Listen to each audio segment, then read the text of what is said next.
Welcome to the Polygamer podcast, where gaming is for everyone. Join us as we expand the boundaries of the gaming community. Hello and welcome to the Polygamer podcast, episode number 95 for Wednesday, November 13th, 2019. I'm your host, Ken Gagney. Recently, Boston was home to an amazing tour by a wonderful band whom I have backed on Kickstarter and was so delighted to finally see perform in Boston, that being the PDX Broadsides. This dynamic trio was touring the country, especially the East Coast, their first East Coast tour, and I was so enamored with their performance, I just had to hear more from them. So joining me on today's show is one of those three musicians, OBGYN postdoc and nerdy musician with the PDX Broadsides, Dr. Jessica Hebert. Hello, Jessica.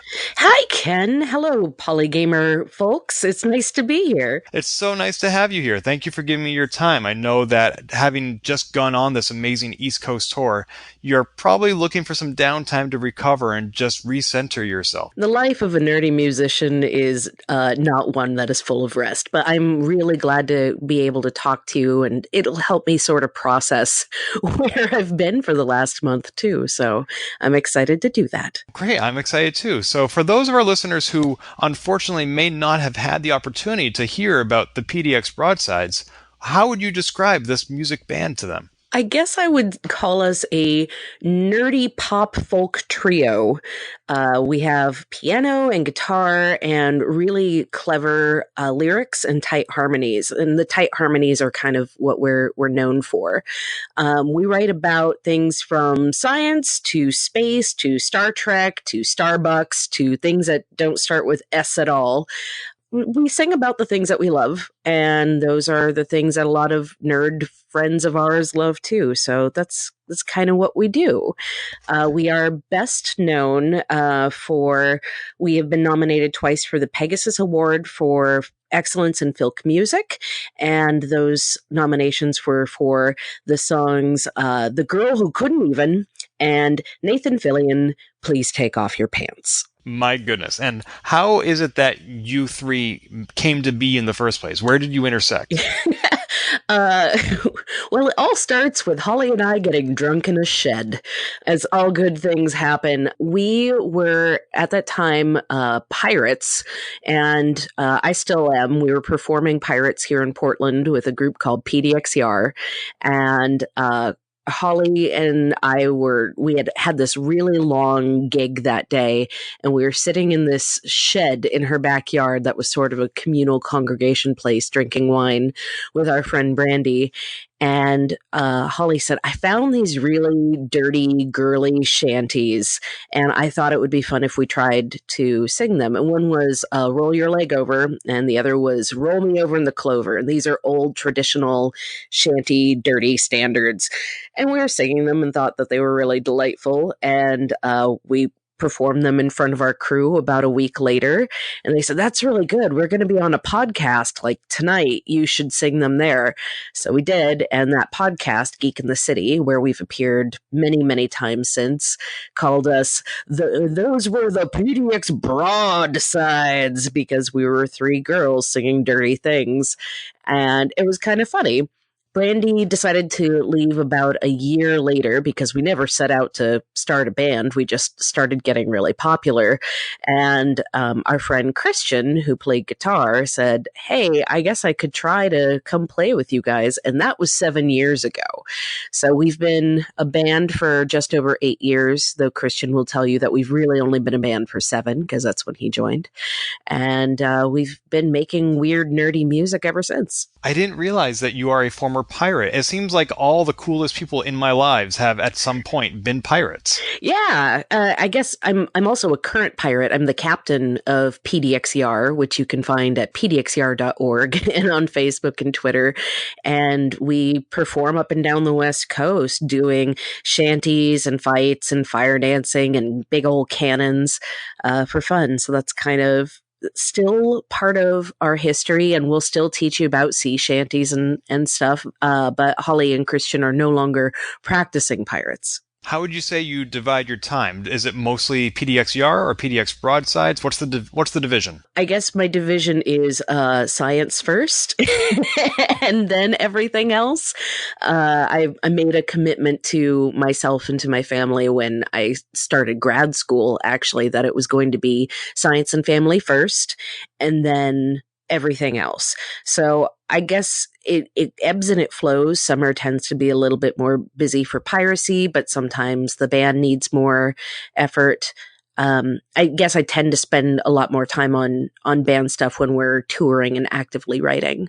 But yeah, science first. Everything else is the wonderful filler material in my life. And when you say piracy, you're not talking about torrenting cable shows or stealing software. I promise nothing. I love it.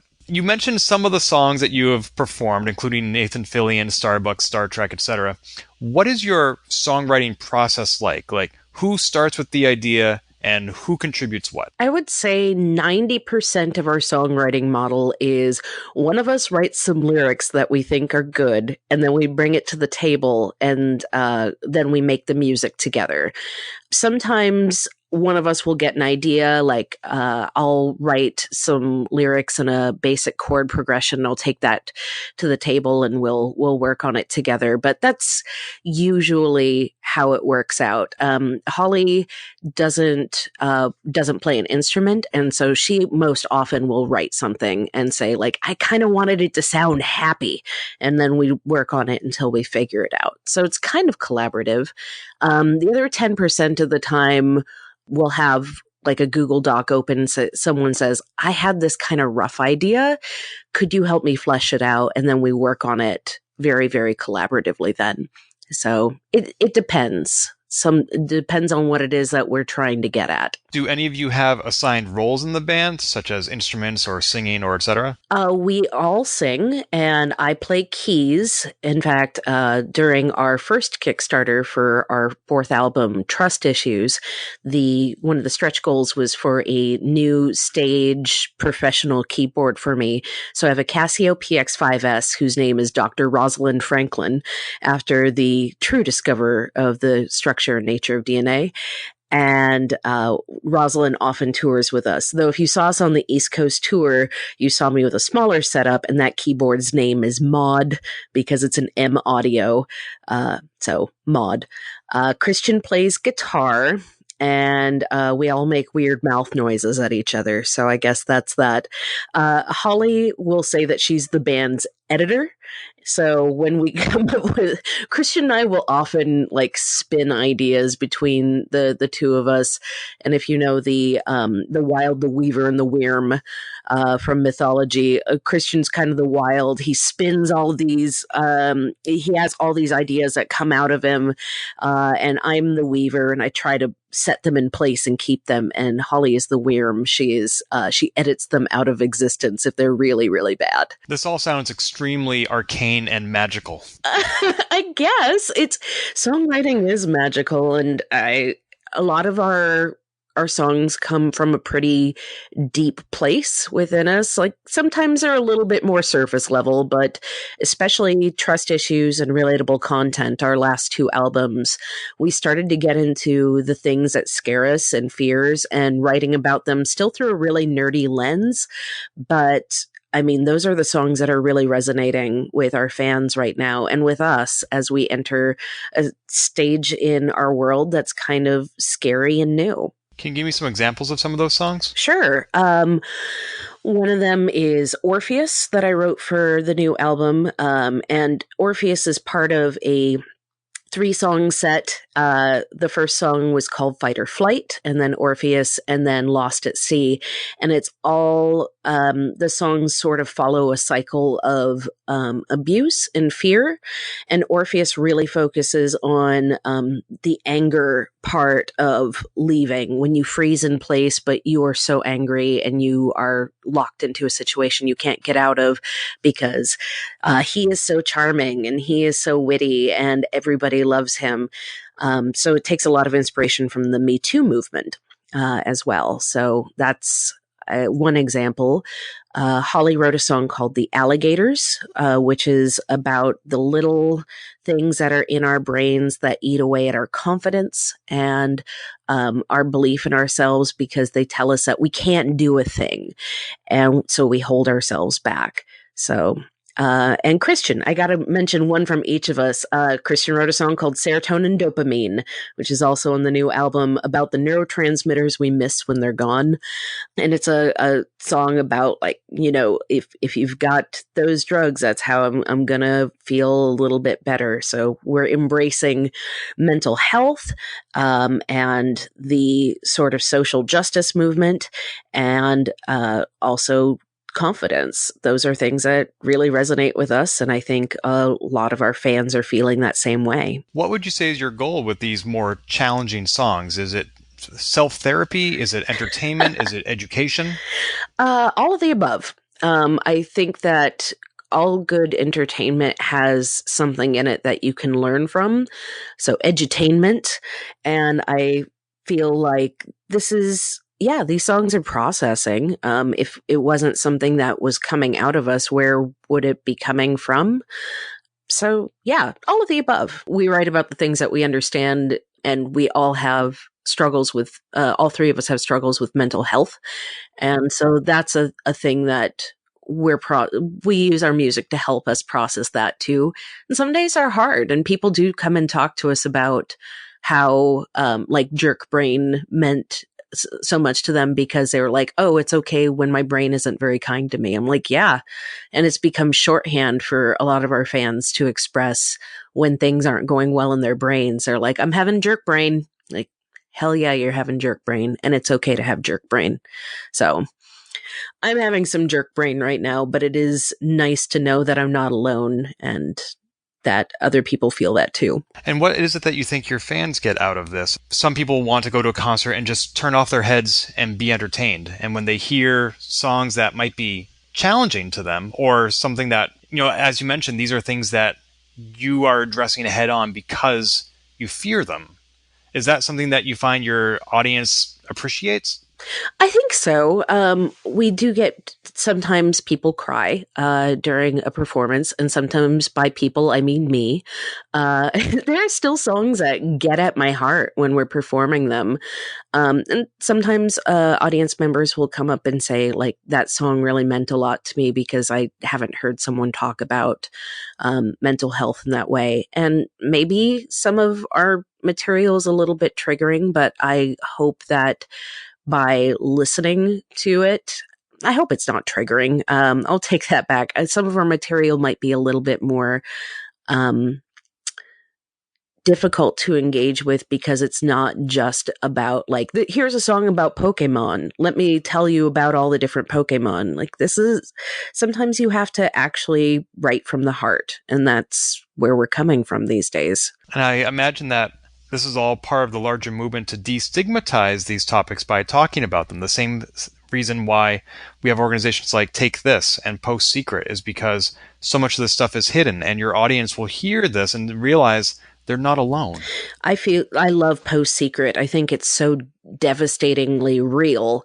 And that's part of what we want to encourage other people to do, is be vulnerable, be open with who you are and where you're coming from and your feelings, and the people who love you are going to see that. It's hard to live out loud in a world that wants you to be quiet, especially when you are presenting as something other than cis and white and male.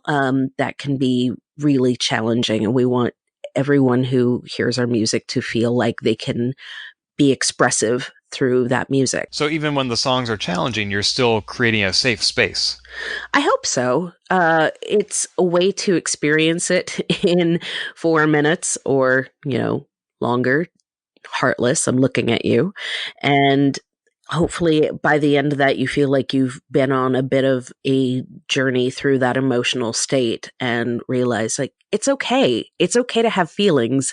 It's okay to feel sad. It's okay to feel angry or afraid, because we do too when we're with you in the trenches. And that is really hard, not only because we have toxic masculinity, which tells you it's not okay to feel those things, but also because being emotional regardless of who or what you are, is a vulnerability. Yeah.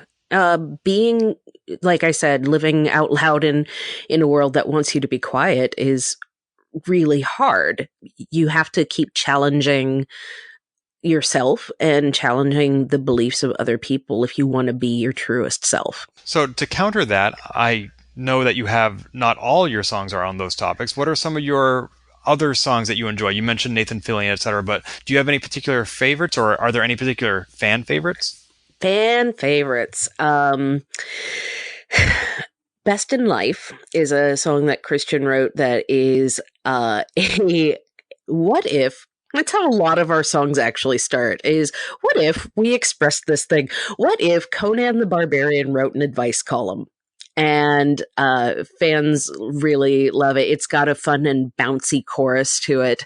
And so people want to sing along, doodly doo doo doo. And that's the best. Pretty much any song that the audience is singing back to us is great because you get this sort of community all-in feeling. I love Nathan Fillion, Please Take Off Your Pants, because I wrote it while driving home from our last recording session for Aim to Misbehave, and I was stuck in traffic, and I was so angry. I just wanted to go home, and this song comes bubbling up out of me. And I sang it very, very loudly in my car to this recording app on my phone. And I got home and sent it to Christian Holly. I'm like, hey guys, I wrote a song on the way home. And they were very mad at me because we just finished recording the last album. And it is a sing-along, and everybody gets into it. It is a polite plea to Mr. Fillion, who has allegedly heard the song and has not asked us to cease and desist. So I'm very grateful. Thanks, Mr. Fillion, if you're listening to this. On what authority do you have it that he heard your song? He was gifted a USB with our music at Emerald City Comic Con a couple of years ago. And I took a picture with him, and he smells like hopes and dreams. He's so soft. He's wonderful. And he looks at me and he says, I admire your hustle. And I said, oh, thanks. And he only tweeted one thing the entire time he was at Emerald City Comic Con, and it was the picture of us together. So I'm taking that as a subtle nod of like, I recognize what you're doing. Please be cool. So I'm just going to be cool about it. That is quite the honor. Wow. I mean, to come that close to perfection. Yeah. Oh, he's so soft. Hopes and dreams. He's so pretty. Through the associative property, would I get any of that if I were near you? Oh yeah. The proximity to the Kevin Bacon rule. Yeah. You are 1 degree away from Fillion. Oh. The quality of my life has increased. Thank you, Jessica. You're welcome. I am so glad that I can provide associative content. Not just relatable, but also associative. I love it. So you mentioned that you have a song about Settlers of Catan. Do you have any, whether or not you've written songs about them, what are some of your favorite board games? Oh, that is that is a tremendously huge question. What is my favorite board game right now? I love Settlers, always and forever, because yelling wood for sheep is never, ever going to get old in my household or my life. We have played a lot of Splendor recently, which I like. The Pack of Gum games, they're so named because they are about the size of a pack of gum. And I love carrying them in my purse. And so if you're sitting at a bar and you're having drinks with friends, you can pull one of these out, and it's usually a game for 2 to 4 players, like Bus, where you pretend to be a bus driver, or Shh, which is great for beer festivals because you can't talk while you collaboratively build words. So when it's really noisy. So I love those. What else are we playing right now? We've been playing a lot of D&D, so that's pretty much anytime I have time for gaming, we're playing D&D right now. 5th Ed, and it's rad. I've really enjoyed that. Are you a pirate there as well? No, I'm playing a Tabaxi Bard, which is just as bad. Okay, I'm a little behind on my D&D. I know what a bard is. What's a tabaxi? I'm a cat person. Oh, should have known, of course. It was the first time I have ever played like a fuzzy species, and it's been kind of interesting. But yeah, I said, you know what? I think I'd like to play a bard, surprising no one. But what did surprise people is that I'm writing in-world actual songs about our adventures. And that's been pretty fun. I'm putting them together, and maybe eventually that'll have to be an album of some nature. I would absolutely purchase that EP. Do it now. There would all be like inside jokes about that time that that guy set himself on fire in the middle of the pub trying to avoid the troll. I'm not sure that anyone will want that except me. So it'll have a very limited audience, but it'll be worthwhile to create. Everything that, even if it's not good, we've written songs that are not, for public consumption. It's still part of the creative process to write things, even if they aren't necessarily things that you want to put out there. Well, you have to be your own first audience. Yeah, well, and Holly is our editor, so we'll write songs sometimes that she'll go, nope, that's never going anywhere. Sometimes Christian and I will still try to slip something in if we both really like it, but chances are very good that if Holly doesn't like it, one of the other of us goes, yeah, that's probably a good idea to not sing out loud to people. So Holly is the voice of reason among you? I wouldn't say that. I think she's perhaps the most conservatively minded of the three of us in terms of public image. I'm glad you qualified that, because conservative has a very different meaning these days. It does, and none of the three of us identify as conservative in that particular parlance, because it's not.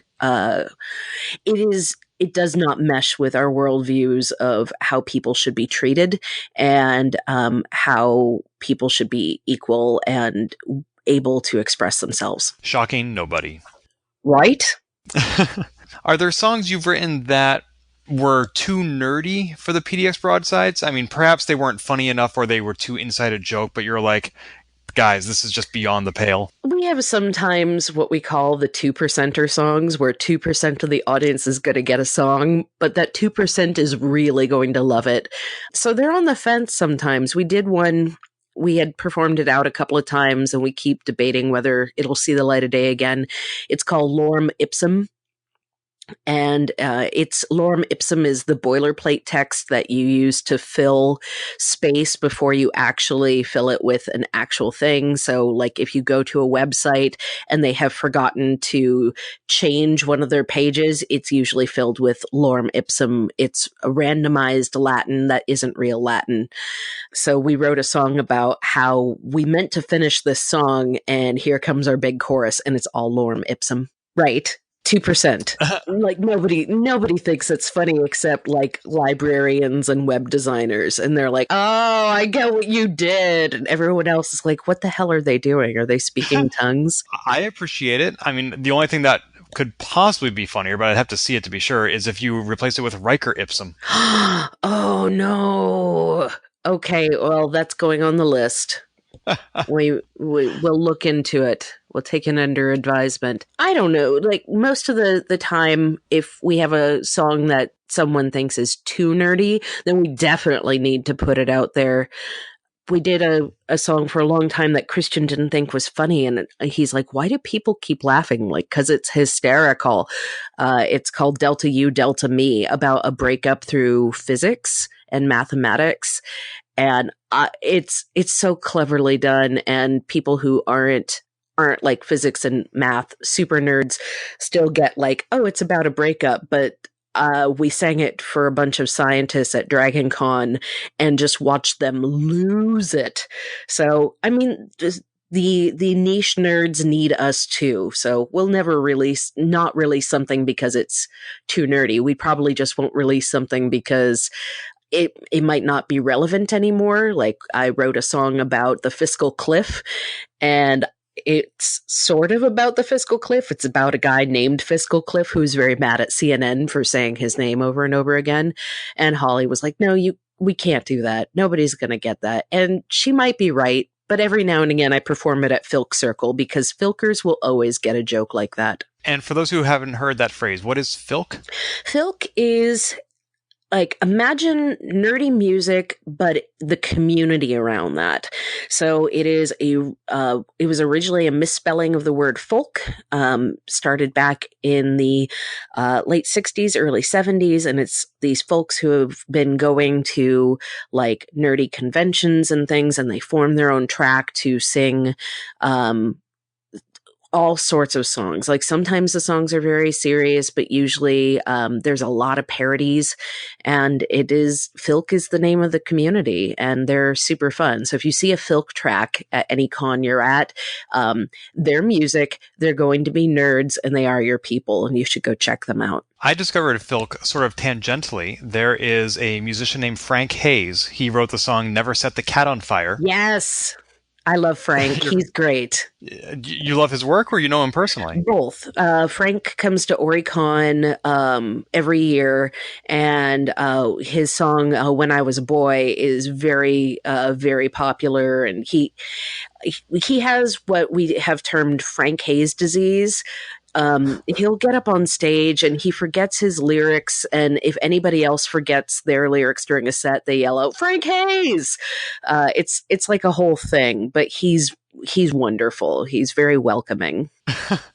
I wish I knew that side of him better. If you were to look on his Wikipedia page, it's dedicated partly to his work in the Filk community and partly to his work as an IT columnist for Computer World magazine. What? Which I used to be an editor at, and that's how I know him, as we were coworkers. Holy crap. That's so... This is a very small world. You will have to come visit for Oricon because Frank is here every year, and his concerts are always hilarious because the music is really good, but also it's Frank up there just being Frank, and like it means that there's going to be shenanigans. I love shenanigans. I love Frank shenanigans. I will definitely come to Oricon. I am a digital nomad, so I am going to be in Portland probably this time next year. Oh. Well, funnily enough, Oricon is coming up. It's the well, by the time your audience hears this, it'll be last weekend. For us, it's this weekend. Oh, so that would be the weekend of November 8th, 9th, and 10th? That's correct. Darn these lead times on podcasts. But next year, if you're here about that time, come check out Oricon. I will. So that's when I'll be on the West Coast. You yourself, however, were just on the East Coast. Yes. With your first East Coast tour. Congratulations. How did it go? It was great. We had such a fun time. So we started in Raleigh, North Carolina, and then worked our way up the coast until we hit Boston. When we arrived in Raleigh, the day we left Portland, it was 45 degrees and rainy, and we get into Raleigh and it is 97 degrees and 53% humidity. Oh, no. And went, well, fall hasn't quite arrived here, has it? And we stayed with our friend Juliana Finch, who is also a musician down in the Raleigh area, and she's bluesy, sultry, wonderful. And we got to play with her while we were there. And she said the next day, "Oh, this is the coolest day we've had in a long time. You're bringing fall with you." And as we drove up the coast, it was progressively, "Oh, this is the coolest day we've had. You've brought fall with us." So we just joked that we were blowing pumpkin spice out the windows of our car as we were going. And we were the Johnny Appleseed of fall up the East Coast. So you're welcome, is what I'm saying. Thank you. So Raleigh was great, and we did house shows in Raleigh and Annandale, Virginia. We had a show with the Misbehaving Maidens in DC, and they're our best cuddle enemies, our BFFs, and we had a really fun show. And we did Brooklyn at the Waypoint Cafe with Sarah Donner and Rhiannon's Lark, who are local nerd superheroines. And then we did a set in Rhode Island and worked our way up to Boston, where we performed with Sarah Donner again. So it was wonderful. We ate so many things. I think that was kind of the secondary best part of the tour. Like the best part was getting to make music and meeting all these fans. The second best part was getting to eat all the local cuisine and going, oh, so that's what that's supposed to taste like. Straight from the source. So what is your culinary memory of Boston? I hope it wasn't Dunkin' Donuts. Oh, we did have Dunkin' Donuts that first day. We went to a pub, and I wish I could remember the name of it, but in Boston, like Irish pubs are kind of a staple. So we went to a local one that had like really good reviews in terms of like, yeah, this is a really authentic Boston pub experience, and had great food. And they had a very IPA forward beer list, and it felt like a D&D tavern when we walked in, and we actually joked sitting at the table, like, in about 10 seconds, we are going to be recruited into somebody's campaign. We are going to be the bards. It just had that feel, and that was pretty great. We did get to go to the Honk Festival when we were in Somerville. Oh, you mean the Untitled Goose Festival? Is that what y'all are calling it? No, it was just too perfect a timing, though. Honk. Yeah, all those brass instruments do sound little goose-like after a while. It turns out one of my best friends, Carrie, who lives in Chicago, was there with her brass band festival for that brass band festival that weekend with her brass band from Chicago called Clamor and Lace. And so I got to see her perform, and then she came to our show, and that was super cool to be able to do that. Oh, mutual fans. That's perfect. Yeah. Oh, they were super good. They're all women playing tubas and xylophones and saxophones, and I don't even know, making loud brass renditions of Spice Girls. It was really good. I love it. You mentioned that you performed with Sarah Donner, who also is amazing, and I'm calling her out not because she's unique in that respect. Misbehaving Maidens are also awesome, as is everybody else you performed with, but I was in the audience for your Sarah Donner concert, and I noticed that the PDX Broadsides had a song about Rosalind Franklin and a song about Settlers of Catan. And Sarah Donner had songs about Rosalind Franklin and Settlers of Catan. So is it just sort of like a filk requirement that every band needs to have songs about those topics? Yes. Yeah. If you want to join our club, then you need to have a punch card, and you get one punch for every song that lines up with something in somebody else's repertoire. The Rosalind Franklin thing was actually kind of surprising because I had written this big barroom brawler of a song called FWAC, which is, I'm sorry, gentle readers and gentle listeners, cover your ears if you're sensitive. It's Fuck, Watson, and Crick, because I have a lot of feelings about how Rosalind Franklin got screwed. And we started talking about it online, and Sarah says, I have a song about Rosalind Franklin too. What? What are the odds? But Rosalind Franklin was a super inspiring role model for a lot of women in STEM, because you know what? She didn't get her dues, but she still made these wonderful discoveries, and we can give her recognition now. So sort of social justice in STEM, which we really love. As for Settlers of Catan, it's a great game. I'm not surprised when Rhiannon's Lark also did her song about Settlers of Catan called Sheep for Wood, which is hilarious, and you should check it out. And we just sort of went, oh, crap. Well, we've all written the same sets. Like, we've all included our songs about cephalopods and Catan and scientist women. It's all right. So when can I buy a themed EP that has all the same songs from all the different bands? I don't know. Oh, that's a good question. I should ask them if they want to do it. Like, this is the Rosalind Franklin Super EP. That's a good idea. I would be down for that. Noted. Granted, I already have all the individual albums, but I would buy it again. We will get new art for the EP, and, you know, the art is what people are really into. Well, we know. Especially with downloadable songs. I mean, we're really looking at the art. It's that little clip in the corner. Don't you ever enlarge it? Sometimes we do have people coming up to our booth and saying, "Oh, I recognize that style. That's Ben Dewey. Ben Dewey did the art for Trust Issues, and it's a very distinctive, like sepia toned. He does the Tragedy series and Beasts of Burden for Dark Horse, and he does all sorts of amazing artwork. And so he has a very distinctive style. Our newest album, Relatable Content, the art was done by Odd Cook of Dark Horse fame. She did the Wicked and the Divine 1920s issue, which is super pretty. So people will come by and go, "Oh, I know who that artist is. Are you guys any good?" And we're like, "Yeah, I guess kind of.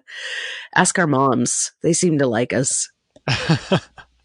And I was joking about the cover art. When I have music in iTunes that doesn't have cover art, it drives me nuts. There has to be something there, and it might as well be as good as you can make it. So you just got back from your tour, but I want to ask you about the beginning of the tour. Specifically, you all have day jobs. How do you go to management and to say, "I need a week or two off to go sing pirate songs and songs about Nathan Fillion taking off his pants on the other side of the country"? Is that okay? It can be kind of a mixed bag. It is a challenge to convince people in science in particular that you having a creative outlet is good for you. And so I've gotten a lot of pushback about, you're taking time off to go do this band thing. And don't you think that time would be better spent in the lab?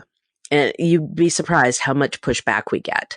So sometimes I'm straightforward and I say, I'm going to go perform with my band and I'll be out for a couple days. And sometimes I prevaricate a little bit and I say, I'm going to, like when we went to Dragon Con, I'm doing science communication panels, which I was.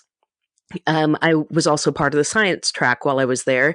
And frankly, my music is also a form of science communication.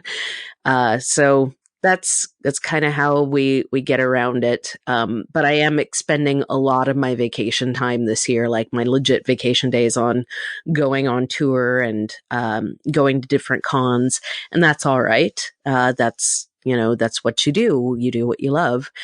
I think for Holly, it was just like putting in a time off request. And Christian, he is lucky enough that his job is flexible. And they say, "Oh, no, if you need some time off or if you want to work from anywhere, you can," because he works remotely. So it's nice for him. And I wish I could say in science that someday I feel like I'm going to get more vacation time. But I know as you go up, it only gets harder. I'm really disappointed to hear that you get pushback because so many of your songs are nerdy and are about science that I would think other scientists would appreciate that because they are your target audience. And they do appreciate it. In fact, my grad school mentor is one of our biggest fans, but he also gave me some of the most pushback because he would say things like, "Jessica, your music is so brilliant. It makes me wonder like what energy you're putting into your music that you could be putting into your science instead." Oh my God, does he have to be so passive aggressive? The worst. And he is he's a big fan of the music, but he never gets it right. And so it's hilarious to listen to him discuss with people who don't know the band what our songs are about. So he'll say like, "I really like this one song that they do. It's all about like Xena and, stories." And I'm like, "That's not what that song is about at all." It's, he was describing the song The Story of Me, which is about what it's like to grow up being nerdy and female. And I'm like, "You totally missed the point of that song entirely, didn't you?" He's like, "Oh, I didn't know that's what that song was about." Well, I'm glad that you still like it. I mean, B for effort, I guess? Yeah, I mean, B+ on the test. You're doing your thing. It's fine. But it can be sort of an ego-driven thing in the sciences. Like they look down on if you have something that is outside of science because we're all supposed to be this pure machine doing science all the time, right? And I think in that case, a lot of scientists have outside pursuits, but we largely learn to hide them in case it's looked down upon. And you feel that that is unique to that field, that if you were working somewhere else, you could be more open and expressive? Maybe. I don't have that sort of expertise or experience, but I think if I were working in a more creative field, having a creative hobby might be looked on a little bit more favorably. Yeah. So since we are talking about your work, let's go down that path. What is it that you do exactly? I am a placentologist. That is a real job that you can have. Stay in school, don't do drugs. I study the placenta, which is how much do you know about the placenta, Ken? Certainly far less than you. Okay. Well, fair. I mean, the placenta is kind of my special obsession. But what do you know about the placenta? As far as I know, it is connected to the umbilical cord, and some parents either bury it or eat it when the child is born. That is correct. Wow. All right. I'll unwrap all of those things. So one, it is connected to the umbilical cord. So the placenta is the barrier between the carrier and the fetus. And it has one major job, and that job is to exchange waste and nutrients and oxygen and gases in between the mother and the fetus. And two fun facts that you can take to any cocktail party. Don't take it to dinner parties. You don't get invited back. I know this from personal experience. But if you're at a cocktail party and you need to whip out a fun fact, tell them, one, that the placenta is the only temporary organ the human body ever makes. And two, every single one of us has made one because it is made by the fetus, not by the mother. It is your first art project. So the placenta is this temporary organ. We can tell a lot about how baby is going to grow up, what sort of diseases or health issues baby might face, and what sort of health issues mom might face by looking at the placenta and different factors in it, how it grows during pregnancy. Yeah, it is an amazing organ that we often throw away or bury under a tree, which I think is really lovely, or eat, which I think is really gross and not necessary. What prompted you to study this particular aspect of OBGYN? It's a interesting story. I started research in 2002 as an undergrad at Minnesota State University Moorhead, and I was studying lung and breast cell cancer. And after I moved to Portland in 2006, I started at OHSU, and I did a year in Fanconi anemia, and I did a year in fetal neurotoxicology. And I liked all of those things, but I had trouble sort of latching on. And I interviewed for a lab that was doing pathology, and they were interested in pregnancy in the kidney at that point. And it was January 2010, and we were using these little microbubbles. They're about the size of a red blood cell, and they're made out of lipids, and they ring like a bell under ultrasound. And we were running them through this pregnant mouse looking for blood flow changes in the kidney. And my boss said, hey, while we're in there, she's pregnant, why don't we move the probe over just an inch or so and take a look at what's going on in the placenta? And we're able to look at what they call refill kinetics. So you can pop the bubbles open and then watch them fill again. And what we saw was a very particular pattern of blood flow filling this placenta. We said, well, that's interesting. It happens so quickly. What does it look like in this other model? And it looked very different in a model of mom having high blood pressure, genetically induced high blood pressure. So we said, well, the blood flow is different in the placenta. What else is different? And that is where I started my career in the placenta was, oh, if this is happening, what's driving that? What's driving the differences in blood vessel changes? What sort of genes are being expressed? Is there a difference between boys and girls? There is. It's a fascinating field, and the things that we can tell about what your health outcomes are going to be for the rest of your life based on this placenta are myriad. And we're finding new things about what we can tell from the placenta every day. I had no idea about any of this. How come this isn't making the news? It is, ever so slowly, but how often do you actually type in placenta into your browser window? Fair. Yeah, it's kind of, sometimes you'll say placenta and people roll their eyes or they go, well, I would never eat one. I don't want you to eat one. Eating one is gross. It doesn't do anything for you and it's really full of disease. Don't put it in your mouth.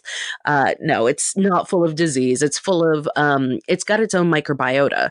And so you probably don't want to, you don't want to eat that. It's probably not good for you. If you're really starving, if you need calories or nutrients, or if you're like a sheep in the wild and you're afraid of predators, then yeah, eat it. But we're not sheep and we have grocery stores. So we're probably okay without eating it. Like, we're good. So what is Team Placenta? Team Placenta is a hashtag on Twitter, and there are a surprising number of placentologists on Twitter, and we all keep in touch by sharing new research that's happening or stuff that's going on in our labs. And surprising, maybe some of your listeners, but maybe not, the overwhelming number of us using Twitter to do science communication are female, particularly on the Team Placenta hashtag. So it's also been kind of a strengthening of women in STEM to be able to share amongst ourselves. And when I see those folks at conferences, I can be like, hey, Team Placenta, and we've already got that bond. So this is what we do. If you're interested in learning more about current research or what life in a placenta research lab is like, you can find hashtag Team Placenta on Twitter. And you can also write me. I'm at Dame_DNA, and I'm always happy to take your placenta and OBGYN related research questions. It's great to know where to go to find that information, because one of the reasons I don't see this in the news is because there's so little budget nowadays for good science reporting in mainstream media. And so you often have to go to the source, like you just recommended. Yeah, I'm happy to do that. There are fellowships out there if you're interested in doing science-based reporting or policy reporting. The AAAS, the American Association for the Advancement of Sciences, has a internship program for learning how to do communication in science, which is great. The Oregon Museum of Science and Industry is part of the Portal to the Public community. So I went to them and they taught me how to be a better science communicator. They have a science communication fellowship. A lot of museums through the U.S. are part of Portal to the Public, and so they have sponsored programs to teach scientists how to be better communicators. They help you build a model, and then you go to their institutions and you do outreach several times a year. So we're trying to get better at communicating our science outward, and we are putting those people who are gaining those skills into positions where then they can work directly with the media or join the media themselves and report for us. It's amazing that you're not just working with placenta, but also working with the communication field and trying to bridge this gap to get this information out there. That's really important work. I agree. And thank you. I feel like if we're going to raise the public consciousness of what we're doing, it's going to take people who are willing to go out and talk about science isn't scary and science isn't for, I get a lot of, well, you're so smart. That's why you can do science. Science isn't for the smart. Science is for the enthusiastic.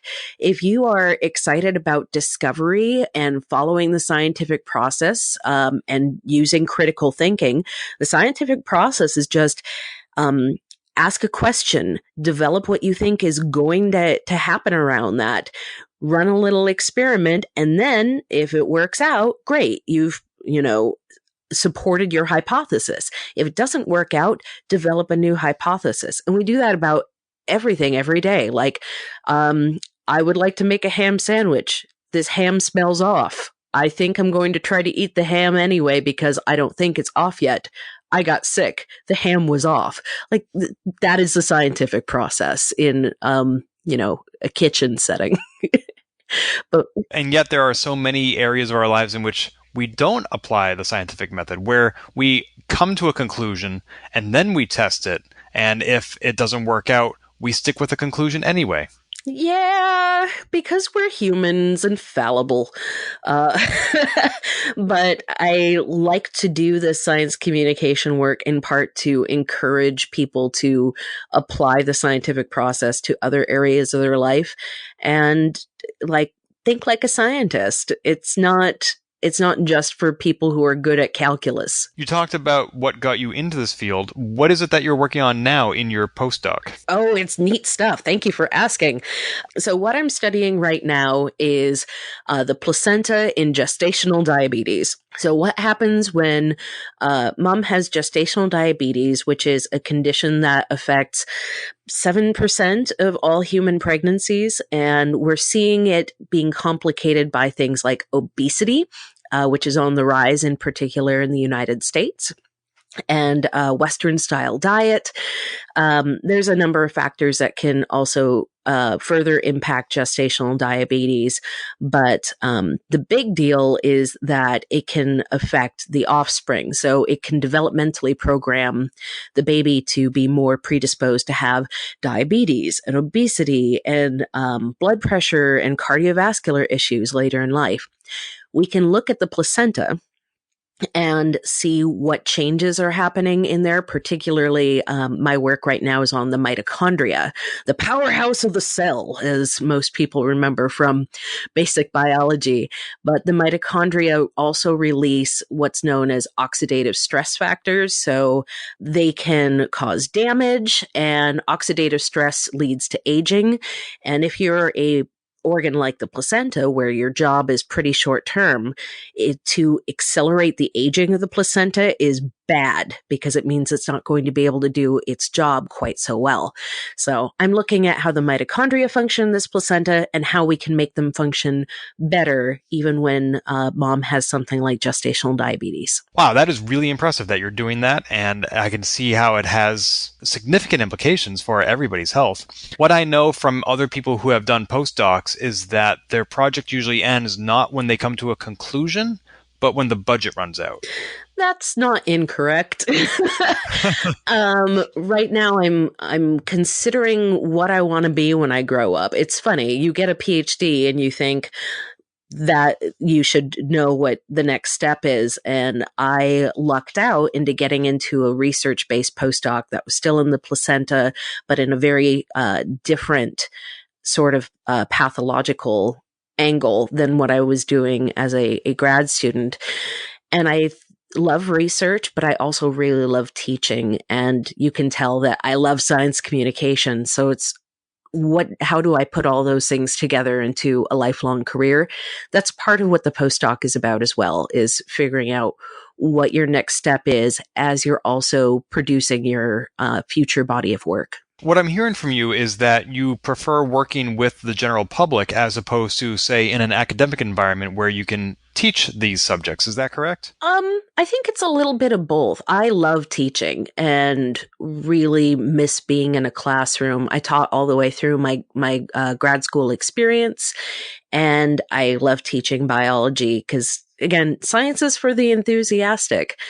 Cell biology is my favorite thing to teach, and I usually taught that to upperclassmen, though, and that's where we already have a basic science understanding, but we get to really ask some interesting questions of how cells replicate and what are the different parts of plasma and what do they mean and how do they all work together. And I get to help those students develop their own questions. So they get to ask a hypothesis about an experiment and they run and completely design the experiment themselves twice during that term. That's kind of my favorite part. So I will work with anybody who wants to learn, and I'll work with the public. I'll work with an academic setting, and that's part of what I'm going through right now as a postdoc. Like, how can I put all of those things together for forever so I can keep having them? One nice thing about working in education is, unless you're teaching a required course like I am, then your students generally want to be there and you're working with engaged, motivated students. The nice thing about working with the public is that you might inspire somebody who didn't even know that they were interested in something. Yeah. Part of the thing I love about working with OMSI is you get such a mix of people. You get kids, you get parents, you get grandparents, you get like all sorts of different backgrounds. And sometimes the questions that they ask, you're like, I never thought to approach it that way. And that's the joy of doing sort of cross collaborative work as well is, oh, I never thought to ask that question in that way. And I like reaching outside of what's expected in order to try to develop something new, because if you're just repeating the same experiments over and over again, that's literally the definition of insanity.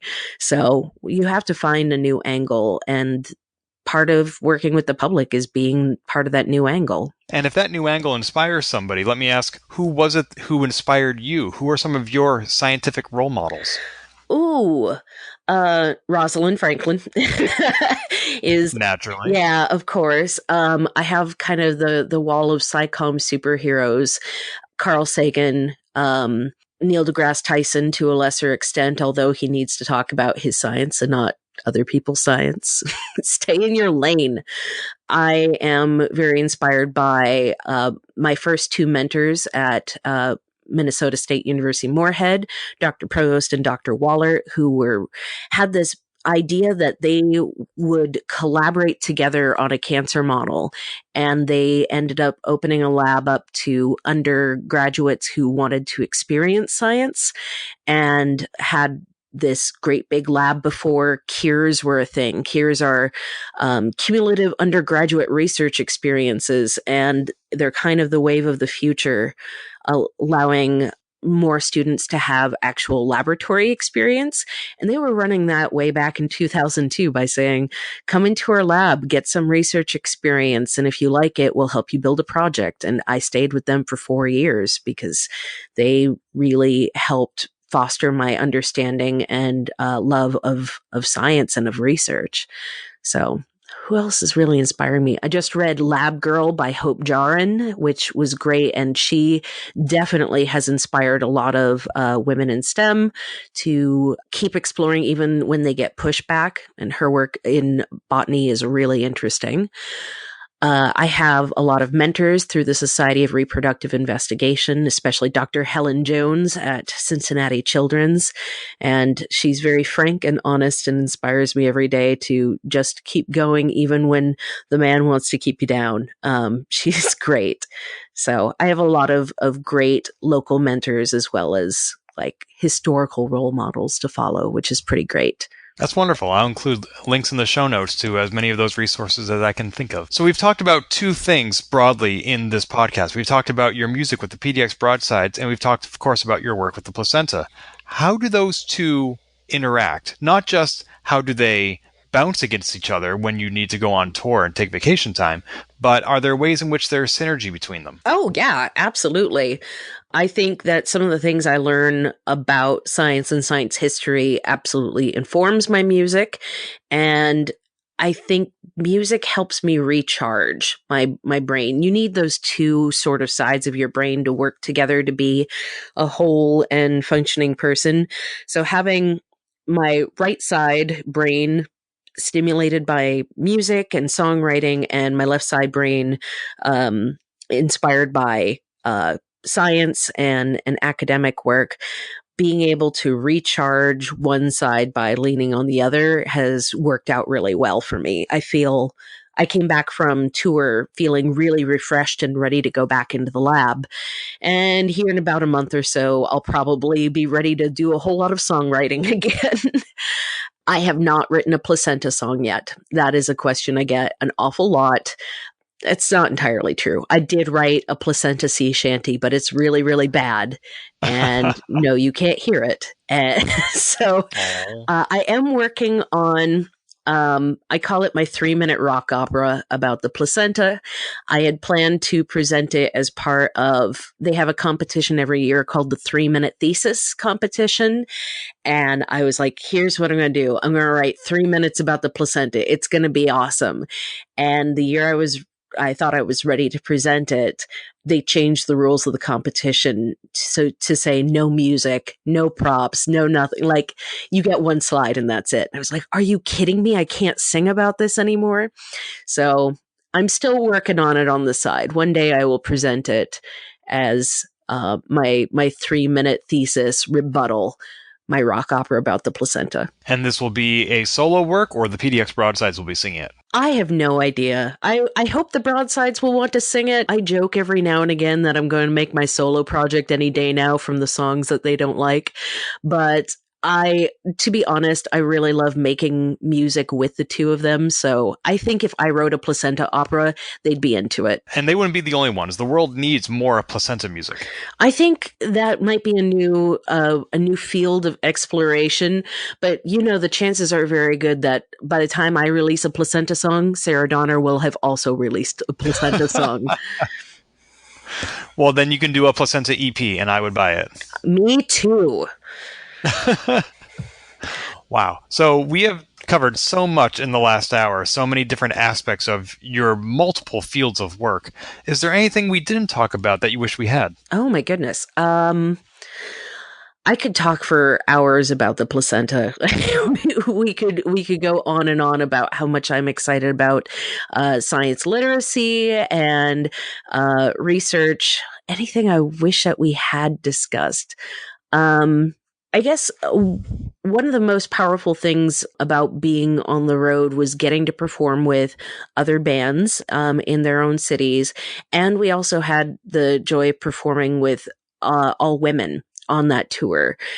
Getting to express yourself as a woman in music, in especially a nerdy sort of sphere, has been really illuminating, and getting to share that experience with other women was really powerful, and I'm really grateful for that experience. Was that by design that all your guest performers were women? I think a lot of the nerdy performers who have reached out to us and made the strongest bonds with us over time have been women. And I feel like that's the revolution of nerd music, right? There's all these really strong female and non-binary voices raising up to talk about vulnerability and talk about the things that we are experiencing and feeling. And I really love that. You're right, that even though there are a variety of genders performing in these fields, the ones that we've been talking about, PDX Broadsides, Sarah Donner, the Misbehaving Maidens, but also others like Molly Lewis and the Double Clicks, the ones that come to mind first and foremost for me, whether it's from listening to their music online or backing their Kickstarters or their Patreons or going to their concerts, they're not straight white cisgendered men, which isn't to say they're not out there, but the ones that occupy my vision, and maybe that's just unique to me, I don't know, are women and non-binary. Well, I love that they are the ones that come to mind first for you, because they're some of the folks making, I think, the most relevant, relatable music out there right now. And that's not to say that there are tons of cis white men who are making great nerd music as well. First one that comes to mind is Mega Thruster. They're based here in Portland. Shubzilla and Bill Beats out of Seattle. They're both really good. And Bill Beats is the hardest working nerd beat maker in show business. MC Lars, he's great too. But I really we have found kind of a nerd music sisterhood in a way. We call Juliana Finch our label sister, and Lucia Fasano is also our label sister because we're all signed to Double Clicks Records, and we have developed some really close bonds over time, and it was such an honor to get to perform with so many of them while we were on tour and share not just our music, but we also share our experiences, and they are amongst some of my closest friends. Well, that's wonderful. I'm glad that you have that community and that the community exists for the rest of us to enjoy as well. We'll keep making nerd music and weird noises with our mouths as long as people are willing to put up with us. So I love writing the songs that are relevant to where I am and what I'm feeling, and I hope that they'll continue to resonate for years to come. Oh, that's wonderful.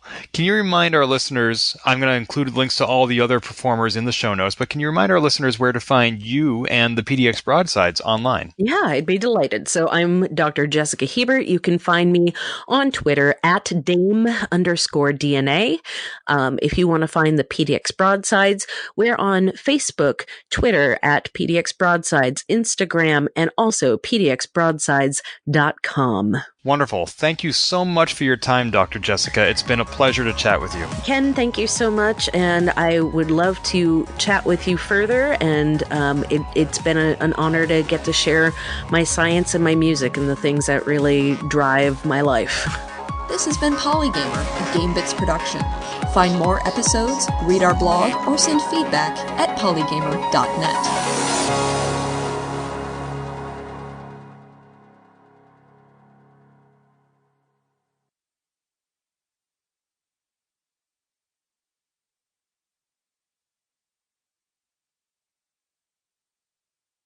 I don't think I'm doing or saying anything extraordinary that if it ended up on the internet, I'd be like, damn it, because I've done worse on the internet.